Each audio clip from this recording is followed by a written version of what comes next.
How has Mark Pope put his stamp on North Kentucky? How are they most different from what they have been the years since you've been here? Yeah, I mean, just they're super talented. Obviously, they're older this year. They're older, which is different from the last regime. Obviously, when Cal was there, because they got some good transfers in. But they're fun to watch. They're innovative. They space the floor, shoot a lot of threes. They get up and down, play a pretty good pace. So he's doing a great job, man. I think Coach Pope, I got a lot of respect for him.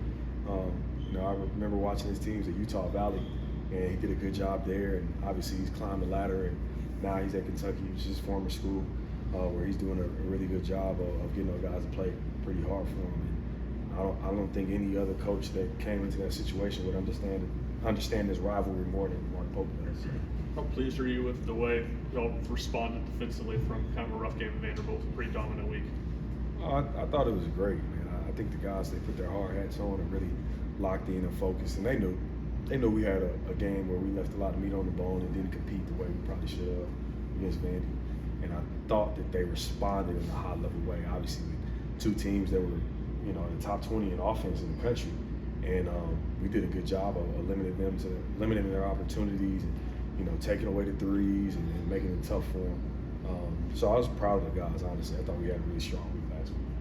What do you need to do to get Igor kind of back to that offensive consistency he had earlier in the season?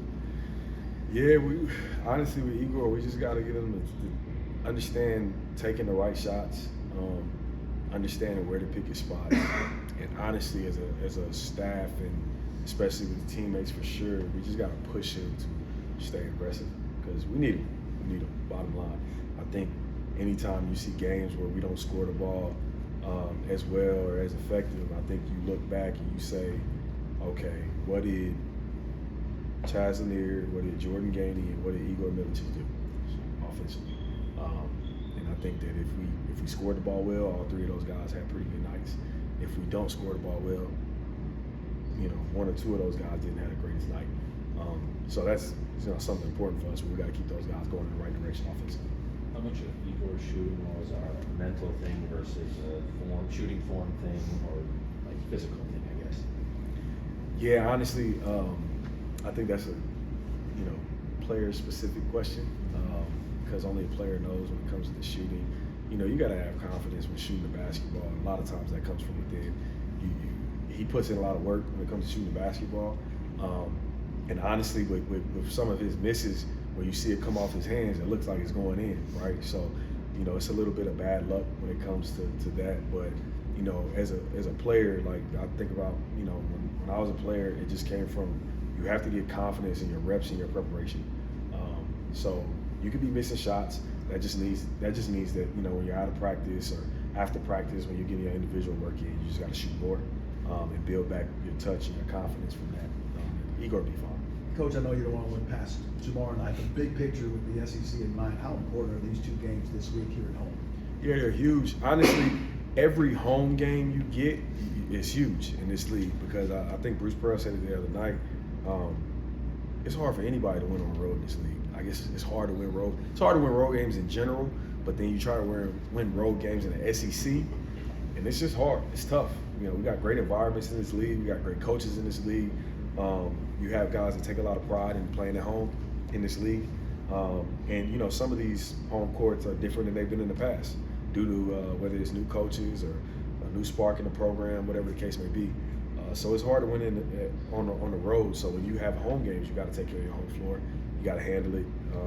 You got to use the energy that you get from your crowds to your advantage. So, that's our focus is just try to come out and play good ball. Happy that we don't have to pack our bags for the next 3 games. So we're excited about that. You mentioned spacing and threes. What is it that Kentucky does so well? Is it just that, or is it more than that? I think they spread you out offensively. They play with a wide floor. They have a lot of DHOs going on the side, guys flying off of zoom actions, as we like to call them. With teams that spread you out and shoot a lot of threes, they're playing 5 out a lot. It keeps you from being in gaps. It keeps you from, being on what we call it the white line, but on the mid line. It keeps you from being able to help because you have to get overextended from guarding guys that like to shoot a lot of threes, and they always keep at least 4 guys on the floor that shoot a ton of threes. So that makes it tough to prepare for them. You know,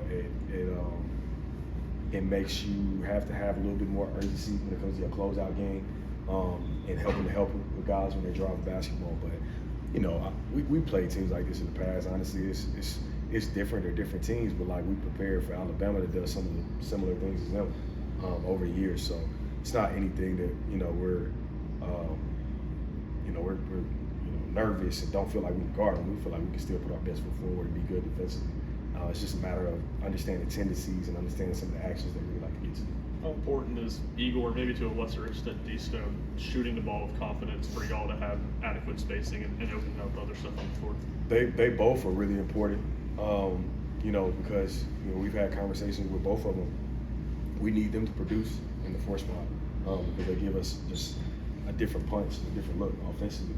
When you have 4 guys that can stretch you out and shoot the basketball, and guys that can put it on the floor and make decisions, you got to be able to use that to your advantage. And honestly, if you look at basketball over the last few years, the 4 spot is a pivotal position because usually when you can get a guy with size that can dribble, pass, and shoot, it makes everything more effective because how many 4 men are picking up full court? There's a lot of guys at the 1, 2, and 3 spots that do, but when it comes to the 4 spot, that doesn't happen to them. So, it's times when we like to throw the ball at the top to, Igor or Stone and kind of let them facilitate and handle the offense and make decisions. But they know, they got to get better. They've got to get better at handling that responsibility. They got to get better at producing on a consistent basis. And, that's going to come from them putting in extra work and continue to get better and understand the game. And it's going to come from us as a coaching staff to continue to push them to do that and have confidence in them to make those plays. Anything else? All right, thanks, Rob.